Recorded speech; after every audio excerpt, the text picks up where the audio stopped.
Pedro Castillo, él no ha sido el único investigado. Su círculo más cercano, que incluye a su esposa Lilia Paredes, también a ella se la señala como miembro de una organización criminal y se le atribuye ser la coordinadora de esta organización.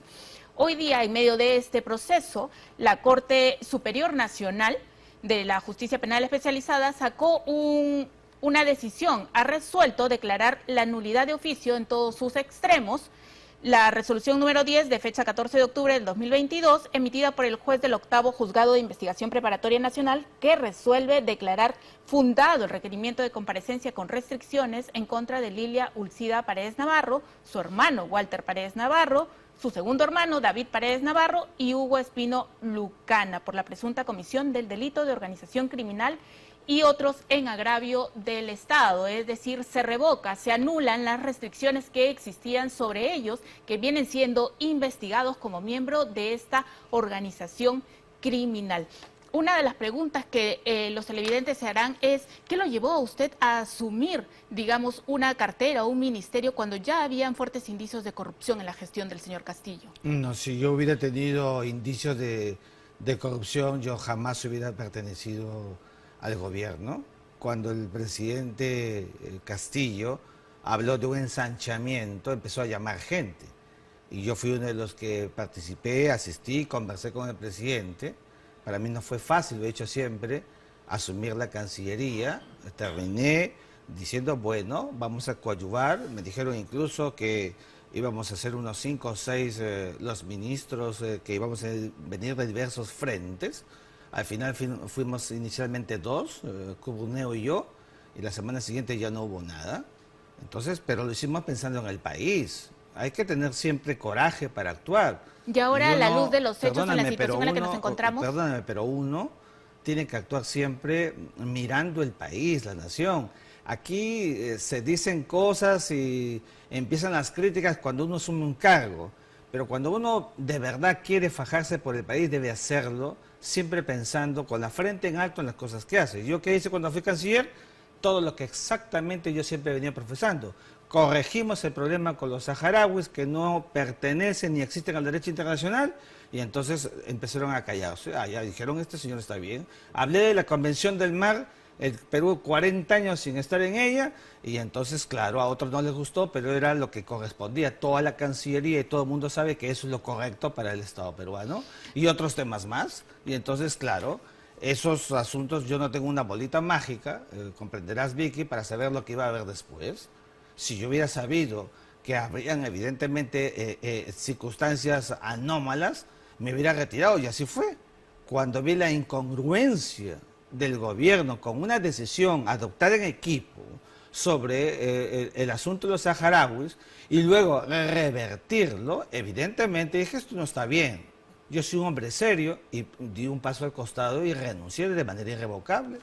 Okay. Y esa es la acción que corresponde a un demócrata. En este caso, apelando, digamos, a sus conocimientos, ¿por qué se espera un asilo diplomático? Hoy día se revierten las decisiones, las restricciones a Lilia Paredes. Sí. ¿Se necesitaba del asilo, se necesitaba del salvoconducto o, digamos? No, todo lo que tenga que ver con la judicialidad nacional, para México, en la lectura de la doctrina del derecho de asilo, se llama acto persecutorio, hostigamiento, hostilización, así sean delitos ensañamiento, comunes, lo que fuere, porque la percepción y la calificación, Vicky, es del Estado que concede el asilo.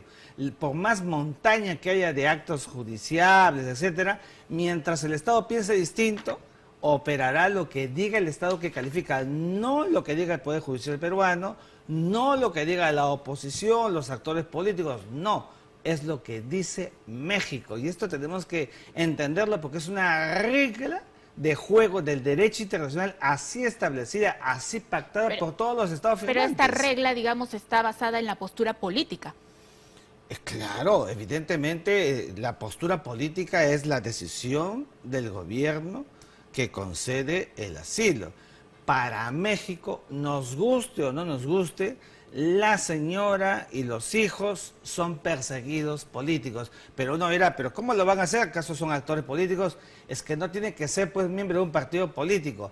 Basta que los crean vulnerables para que se active la decisión por parte de México de otorgarles el asilo. Y los hermanos de la ex primera dama, digamos, los sobrinos del presidente, ¿también podrían apelar a un asilo considerándose perseguidos políticos? Todo aquel que crea que se considera un perseguido político y el Estado que concede el asilo así lo ve, lamentablemente, te digo, porque es evidente que hay imputaciones, lamentablemente será esa la regla establecida en el derecho diplomático, en el derecho de asilo. ¿Por qué? Porque así está establecido, calificado, porque es una prerrogativa del Estado, porque es un derecho del Estado que otorga el asilo y no un derecho de del Estado receptor o de los abogados, los que puedan mirar o calificar a las personas que puedan estar o no involucradas. Por esa razón es que nunca da cuenta de una explicación de motivos, como ya te referí, de por qué otorga el asilo. Esa es la razón por la cual, si es verdad que la Convención habla de que es solo para delitos políticos, ¿y quién dice cuál es un delito político o cuál es un delito común? El Estado que concede el asilo. México en este caso. En este caso, México. Que claro, el presidente es afín a Pedro Castillo y digamos una de las primeras visitas que tuvo Pedro Castillo cuando ha estado internado en la DINOES fue justamente del canciller mexicano aquí en el país. Así es, y ese conjunto de cosas es evidente que a la luz de la lectura mexicana, no la mía, la tuya, ni de los peruanos, para ellos era la de un perseguido político. En el caso del presidente, nunca pudo operar el asilo porque él nunca ingresó en la embajada, porque inmediatamente fue detenido, recluido. Comprenderás que no puede haber asilo para quien ya está recluido, porque hay gente que pregunta, ¿y acaso también le darán a Pedro Castillo, lo sacarán de la cárcel para llevarlo? Es imposible, pues no se puede, porque ya está detenido, está bajo la jurisdicción punitiva peruana y en eso no tiene cabida las prerrogativas del asilo. Del INPE. Yo le invito un momento a conectarnos con el abogado Benji Espinosa. Él fue, digamos, la defensa legal del presidente de la República y también de la señora Lilia Paredes, el autor, digamos, de este resultado final. Muy buenas noches, doctor Benji, ¿cómo está? Muy buenas noches, ¿cómo están? Bien, usted tras el anuncio de golpe de Estado renunció a la defensa legal de Pedro Castillo. ¿Ha renunciado también a la defensa legal de Lilia Paredes o se mantiene? También hemos renunciado a la defensa de doña Lilia Paredes, pero estábamos esperando la resolución en relación al incidente de comparecencia con restricciones que el día de hoy nos ha sido notificado, en donde se anulan las restricciones a la comparecencia que se habían fijado para doña Lilia, dándonos la razón porque en realidad eran restricciones injustificadas porque no existía peligro procesal. Ahora, estas restricciones, ¿en qué consistían básicamente? ¿A ella se le impedía salir del país? No, ¿verdad? No porque el impedimento de salir del país, que era otra medida autónoma, la comparecencia con restricciones, fue denegada, fue rechazada por el juez luego del debate que sostuvimos con la Fiscalía. Entonces las restricciones eran básicamente dar cuenta de sus actividades mensualmente, no cambiar de lugar de residencia sin previo aviso y comunicación del juez y del órgano fiscal, y no comunicación hacia los testigos y peritos de su caso, salvo con quienes tienen vínculo familiar. Entonces básicamente eran esas restricciones y una caución de 10.000 soles. Todas ellas las apelamos. La sala consideró que el juez, no habiendo establecido peligro procesal, lo que correspondía era rechazar la comparecencia. Así que ha anulado para que el nuevo pronunciamiento bajo los alcances del pronunciamiento de la sala de apelaciones. Quería hacerle una consulta. El señor Pedro Castillo, que ahora se encuentra recluido, digamos, ha tenido como 9 abogados, ahora todos lo han abandonado. ¿Lo ha llamado el señor Castillo en los últimos días? ¿Se ha contactado con usted? No he tenido comunicación con don Pedro Castillo, que ha sido mi cliente, mi patrocinado.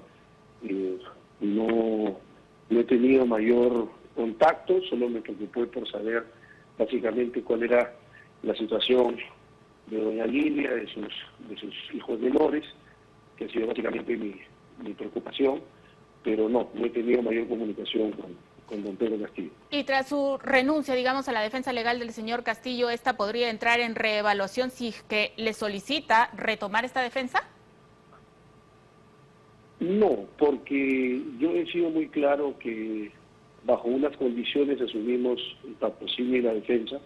Mientras lo hicimos, planteamos todos los recursos en relación a defender sus derechos y sus intereses legítimos, pero bajo la situación lamentable que se produjo y aconteció, en donde había un apartamiento al orden constitucional que siempre hemos jurado defender y sobre el cual hemos construido la defensa, consideramos que este perjuicio es irrevocable. Ok, yo le agradezco mucho la intervención. Muy buenas noches, señor Espinosa. Muchas gracias. Buenas noches. Entonces, digamos, para ir cerrando, queda claro que Lilia Paredes llega a México, probablemente esté abordando un avión en los próximos minutos, llega a México y ahí va a recibir el amparo y la protección del gobierno mexicano, que incluye o podría incluir una compensación económica. Sí, claro, para que pueda vivir y algún recinto, algún cobijo para que puedan estar y los chicos estudiar y todo lo demás, porque el asilo además tiene un enorme carácter de derechos humanos y un carácter humanitario, esto tenemos que decirlo. O sea, tenemos que decir las cosas con mucha objetividad. Aquí yo entiendo que hay una serie de posiciones y de polarizaciones, pero yo soy profesor de Derecho Internacional y me tengo que circunscribir a la naturaleza del asilo, que le puede pasar a cualquier persona que se encuentra en una circunstancia, digamos, como esta, y en esos casos opera, se superpone la naturaleza de los derechos humanos en el caso del asilo y no la visión positiva normativista que todo el mundo, sí, pero aquí dice el artículo tanto, todo eso queda de manera secundaria porque prima los derechos humanos de quienes han merecido la calidad y la cualidad de asilados por el Estado que les concedió esta prerrogativa. Claro, yo le agradezco mucho su intervención esta noche en 2022. Es Gracias. necesario saber que a esta